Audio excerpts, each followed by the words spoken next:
Hello friends, super magic રસોઈમાં મિત્રો આપનું સ્વાગત કરું છું।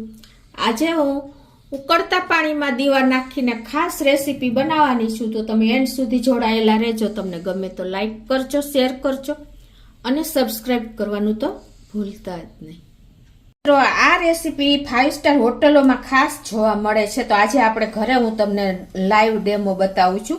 તો એના માટે આપણે પહેલા તો ગેસ ઓન કરીને 1 કપ જેટલું પાણી ગરમ મૂકશું અને આ પાણીને આપણે બોઇલ થવા દેશું। તો મિત્રો, જો આપણું પાણી ઉકળવાની તૈયારી છે, એમાં તો અત્યારે હું આપણે આ માટીના 2 કોળિયા એટલે કે દીવા એમાં મૂકી દઉં છું।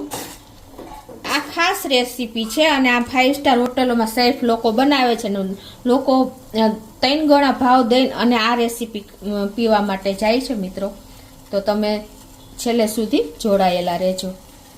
તો હવે એમાં આપણે અડધી ટીસ્પૂન વરિયાળીનો પાવડર નાખી દેશું, 1 ટીસ્પૂન આપણે ખાંડ નાખી દેશું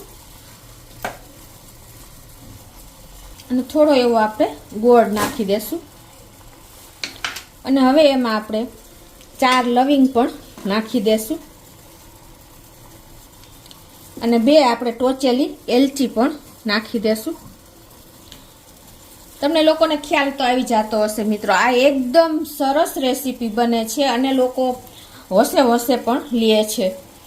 અને 1 ટીસ્પૂન જેવી આપણે ચાની ભૂકી પણ નાખી દેશું અને હવે આને એકદમ બોઇલ થાય છે મિત્રો આ રીતે। અને હવે આને એકદમ સરસ આપણે ઉકળવા દેશું એટલે બધા ઇન્ગ્રેડિયન્ટ જે આપણે નાખ્યા છે ને એકદમ સરસ ફ્લેવર પાણીમાં આવી જાય। હવે જો આપણું પાણી પણ ઉકળી ગયું છે, તમને ખ્યાલ આવી જતો હશે મિત્રો। આપણે ચા તો આ એક ચા જ હું અત્યારે બનાવી રહી છું। આપણે ચા તો બહુ પીતા હશી, પણ જો આ રીતે આ ફ્લેવરની એટલે કે તંદૂરી ફ્લેવરની આપણે આજે ચા 5 સ્ટાર હોટલમાં બને છે ને એ રીતે બનાવવા જઈ રહી છું। તો જો આપણે પાણી પણ ઉકળી ગયું છે ને તો હવે એમાં આપણે અડધો કપથી વધારે થોડુંક દૂધ આપણે નાખી દેશું અને હવે આને આપણે સરસ ઉકાળી લેશું।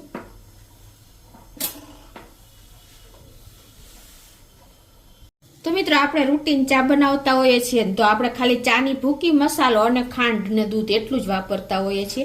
આજે મેં જો ઇન્ગ્રેડિયન્ટમાં શું લીધું છે કે એક તો વરિયાળીનો પાવડર લીધો છે, અધકચરી લવિંગ લીધા છે, એલચી લીધી છે અને ગોળ લીધો છે મિત્રો। તમને એમ લાગશે કે ગોળ નાખવાથી તો ચા ફાટી જાય, પણ ચા ફાટશે નહીં, કેમ કે આપણે બધું પાણીમાં પહેલા દીવા સાથે જ બોઇલ કર્યું છે અને દૂધ, ચા અને ખાંડ આટલા ઇન્ગ્રેડિયન્ટ લીધા છે મિત્રો। અને એકદમ આપણે 5 સ્ટાર હોટલમાં જે રીતે ચા બને છે ને એ રીતે જ હું બનાવું છું, જેને આપણે તંદૂરી ચા કહીએ છીએ। જો આપણી ચાની પણ ઉફાણો આવી ગયો છે તો આ રીતે આપણા અંદરના દીવા પણ જો એની માટીની સ્મેલ એકદમ સરસ આપણે ચામાં બેસી જશે ત્યાં સુધી આપણે સરસ ઉકાળવાની છે। અને આ ચા મિત્રો માણસો હોશે હોશે પીવે છે, કેમ કે માટીની ફ્લેવર અને સ્મેલ બંને બેસી જાય છે આપણી ચામાં, એટલે એકદમ સરસ ટેસ્ટ, યુનિક ટેસ્ટ આવે છે મિત્રો। તો આ રીતે આપણે માટીની ફ્લેવર વાળી ચાનો ટેસ્ટ આપણે આજે લેશું મિત્રો। અને એની મેં તમને આખી રેસીપી બતાવી કે શેફ લોકો આ રીતે ચા બનાવે છે 5 સ્ટાર હોટલોમાં અને આપણે મેં કીધું એમ 3 ગણો ભાવ દઈને આપણે પીવા જઈએ છીએ મિત્રો।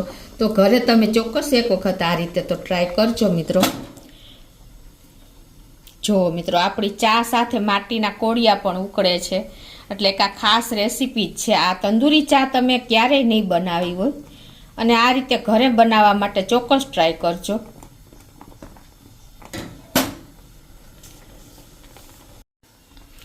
તો જુઓ મિત્રો, આપણી તંદૂરી ચા રેડી છે, એકદમ ફ્લેવર આવી રહી છે, આખા કિચનમાં એની સ્મેલ પ્રસરી ગઈ છે કે અલગ જ સ્મેલ આવે છે મિત્રો।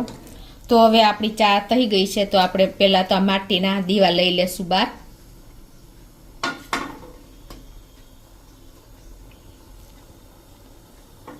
માટીની સ્મેલ પ્રસરતી હોય ને એવી જ સ્મેલ આવે છે। હવે ગેસ બંધ કરી દઉં છું અને આપણે ચાને ગાળી લેશું।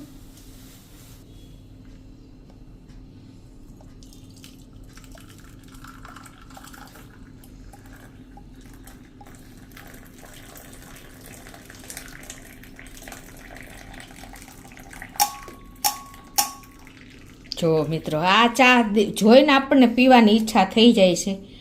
એટલી સરસ સ્મેલવાળી ચા થઈ છે મિત્રો, માટીની સ્મેલ આવે છે. જુઓ તમે, સવારમાં શિયાળામાં આપણને આવી ચા મળી જાય તો આપણે શું જોઈએ મિત્રો? તો તમે ચોક્કસ એક વખત આ રીતે તંદૂરી ચાની રેસીપી બનાવજો ઘરે. અને તમને મારો વિડીયો ગમે તો લાઈક કરજો, શેર કરજો અને સબસ્ક્રાઈબ કરવાનું તો ભૂલતા જ નહીં.